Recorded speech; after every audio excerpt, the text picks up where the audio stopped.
औपचारिक और अनौपचारिक संगठन के बाद अब हम लोग पढ़ेंगे कि औपचारिक संगठन की विशेषता क्या है। तो औपचारिक संगठन की विशेषता निम्नलिखित है। पॉइंट 1 है आपका नियमों पर आधारित। पॉइंट 2 है जानबूझकर स्थापित किया जाना। पॉइंट 3 है कार्य विभाजन पर आधारित। पॉइंट 4 है अव्यक्तिगत।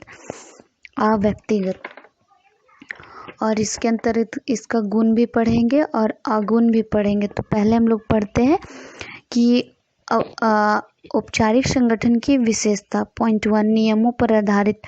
औपचारिक संगठन है जो वैधानिक नियमों पर आधारित होती है एवं कार्य विधियों पर ये आधारित होती है, अर्थात बोल सकते हैं कि इसका एक कानून होता है।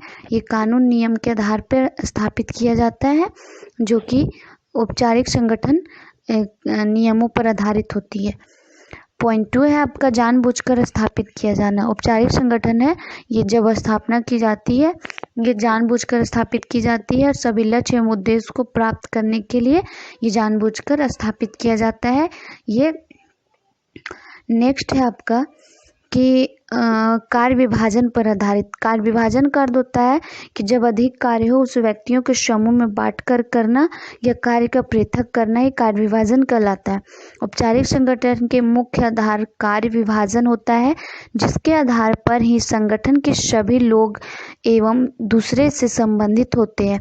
इसमें क्या होता है कि जो कार्य विभाजन होता है, कार्य का बंटवारा होता है, सभी लोग क्या होते हैं एक दूसरे से संबंधित होते हैं और इसमें कार्यों को पृथक कर दिया जाता है, लोग कार्य को मिलजुल कर करते हैं। नेक्स्ट है आपका अव्यक्तिगत। अव्यक्तिगत मतलब किसी से पर्सनल नहीं रहना है, ये अव्यक्तिगत रूप से होती है। औपचारिक संगठन के अंतर्गत व्यक्तिगत भावनाओं को अनदेखा किया जाता है। इसमें व्यक्तिगत अपेक्षाओं को क्या किया जाता है, अनदेखा किया जाता है और इसमें कठोर अनुशासन का पालन करने की बात कही जाती है। इसमें व्यक्तिगत बातों का महत्व नहीं दिया जाता है, मतलब ये किसी भी से पर्सनल या ये नहीं होता है, ये अव्यक्तिगत रूप से होता है, व्यक्तिगत रूप से नहीं होता है। और इसमें जो भी डिसिप्लिन होते हैं वो क्या होते हैं, बहुत ये होते हैं, कठोर नियम लागू होते हैं। ये हो गया आपका औपचारिक संगठन की विशेषता। औपचारिक संगठन के गुण। औपचारिक संगठन के गुण है समन्वय में सुविधा और सेकंड पॉइंट है मधुर संबंध। इसमें है कि स्पष्ट नियम होने के कारण समन्वय में विशेषता का सुविधा का इसमें परिभाषित किया जा रहा है कि स्पष्ट नियम होने के कारण विभिन्न क्रियाओं का व्यक्तियों के बीच समन्वय स्थापित करने में आसानी होती है। जब कोई कार्य व्यक्तियों के माध्यम से पूरा किया जाता है तो उसमें जब समन्वय होता है तो वो कार्य क्या होता है, आसानी पूर्वक पूरा हो जाती है। पॉइंट 2 है आपका कि मधुर संबंध, मतलब आपसी जो संपर्क हो, वार्तालाप हो, वो क्या होता है, बहुत ही अच्छा होता है। जैसे कि अधिकारों एवं दायित्वों के स्पष्ट विभाजन होने के कारण कर्मचारियों के बीच मतभेद के स्थापना पर या उसके स्थान पर मधुर संबंध स्थापित होते हैं। यहाँ पे किसी भी प्रकार का एक दूसरे के प्रति घृणापन नहीं होती है। इसमें क्या होते हैं, सभी लोग एक दूसरे से वार्तालाप अच्छी संबंधों, अच्छी व्यवहारों से करते हैं। अब इसके अवगुण यानी कि दोष। यह संगठन औपचारिक संदेश वाहन में बाधाएं उत्पन्न करता है। ये क्या करता है, औपचारिक संगठन में बाधाएं उत्पन्न करता है।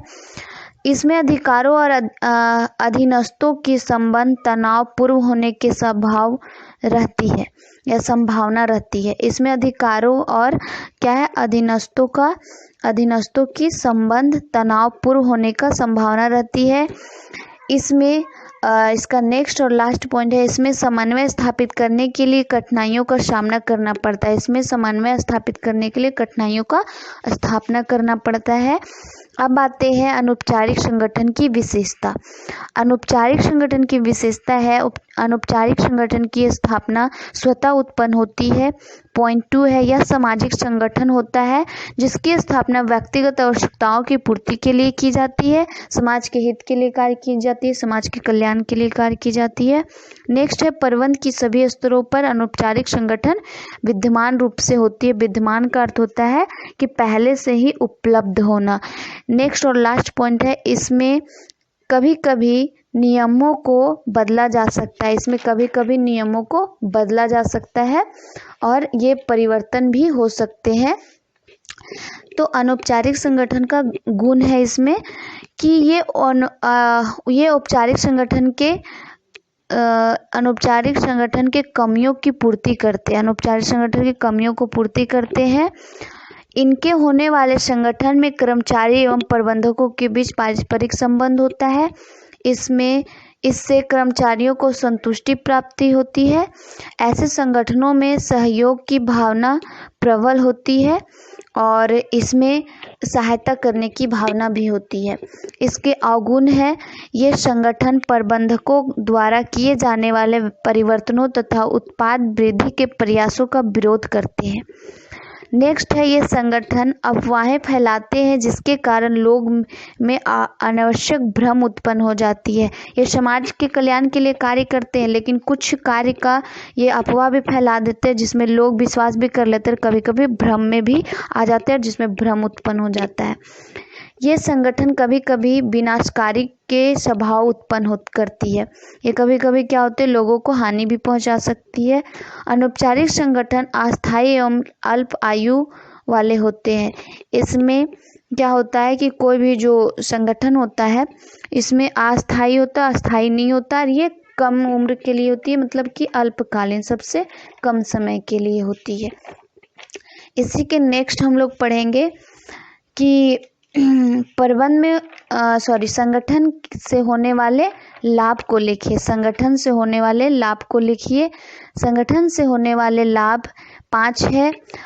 प्रबंधकीय कार्य क्षमता में वृद्धि, विकास बढ़ावा, समय सुविधाजनक, मनोबल वृद्धि, भ्रष्टाचार को रोकता है।